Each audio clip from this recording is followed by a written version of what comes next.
Back. Okay, in this video, we're going to talk about what happens if we have a resource constraint. And a resource constraint basically means a resource, maybe it's machine, maybe it's people, that has a limited amount of usage, okay? So like if it's a machine hours, it has a limited number of machine hours, right? Maybe because there's only so many hours in a day, maybe because we only run so many shifts a day, maybe it has regularly scheduled maintenance that's limiting it. But if we have a resource that does not have enough hours in this case as our demand, then it becomes a constraint. I think I recommended earlier in the semester the book The Goal. It does an amazing job about talking about resource constraints. So if you want to pick that up, you certainly can. All right, in this case, it's a machine. So our resource constraint is our welding machine, and it only has $250,000 machine or 250,000 machine hours a year. Okay, maybe it's a bunch of welding machines, but the welding machine unit or area only has 250,000 machine hours a year, and that is not enough for us to meet demand for our product. So we're going to have to make some hard choices. All right, so we've got our product A, which is the same product A we've been talking about, but now we've also got a product B. And product B is we are selling 60,000 units for 1.5 million. And I actually did the calculation over here. Let me just do it for you. 1.5 million divided by 60,000 units. So we're selling this one for $25 a unit.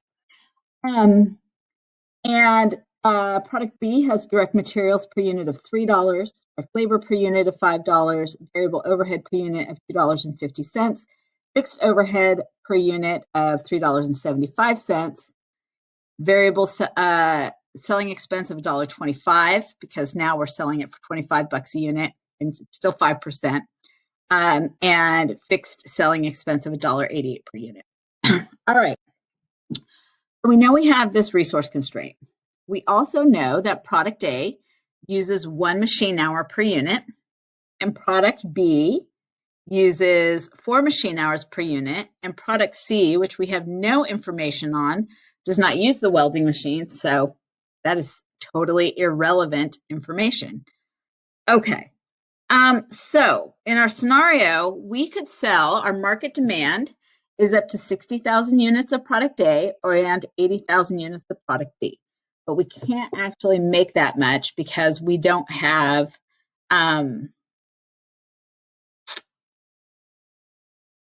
okay, so this is a little funny because it says up here we're selling 80,000 units of product A. So ignore that for a minute. So this is a little bit contradictory, but we're going to go with it because we can still illustrate the point. So we need to figure out how much of each we want to make, given that we have this constrained resource. So what we're going to do is we are going to figure out, first of all, our contribution margin per unit.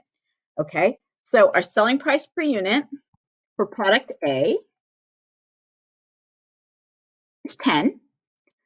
Our direct materials per unit for product A is $1.65.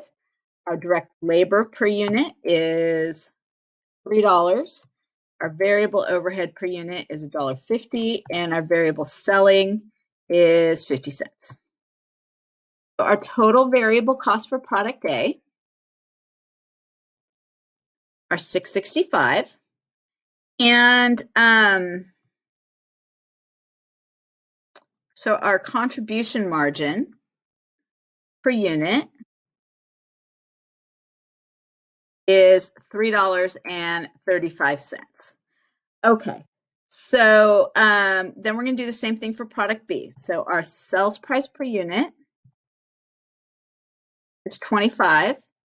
Our direct materials per unit is 3. Direct labor is $5.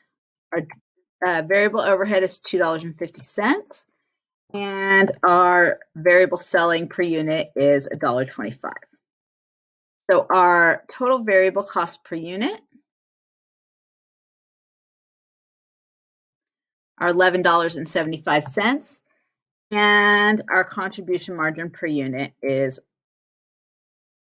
$13.25. Okay, so you look at this, And you say, okay, it's pretty clear we're making a higher contribution margin off of product B. So let's make a bunch of product B, and then whatever time we have left, we'll do product A. But before we do that, we're missing a piece. And the piece is how much of this constrained resource do we each use? And in fact, product A only uses 1 machine hour, and product B uses 4 machine hours. So given this information, we actually want to calculate the contribution margin per machine hour, because the machine hours are constrained resource. That's the one that's going to determine what's the maximum amount we can make. And so to understand which product is going to make us more money, we need to calculate what is our contribution margin per machine hour. So in product A, it's our contribution of $3.35 divided by $1, or 1 hour, sorry. So our contribution margin per machine hour is $3.35. For product B, it's our contribution margin of $13.25 divided by 4 machine hours, which gives us a contribution margin of $3.31. So actually, per machine hour used, we are making more money from product A, even though product A has a higher overall or a lower overall contribution margin. The contribution margin per machine hour is in fact higher. So we're going to maximize production on the product with the higher contribution margin per machine hour. In this case, product A. So it says market demand is we can make up to 60,000. So we're going to make 60,000 of these. We're going to multiply it by machine hours. 60,000. We're going to use 1 machine hour for each one of those. So we're going to use up 60,000 machine hours. All right, our total machine hours available is 250 or 250,000. We're going to use 60,000 of those machine hours on product A. So we have 190,000 machine hours available for product B.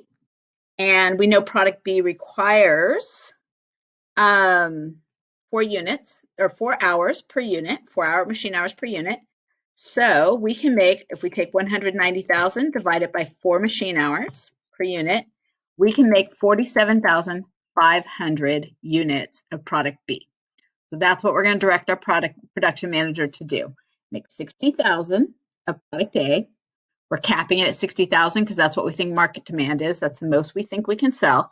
And then anything left over on that machine, use it on product B, and we're going to make 47,500 of those. All right, that's going to wrap up resource constraint. In the next video, we're going to talk about how to make a decision as to whether to eliminate a segment, a product in this case. All right, see you then.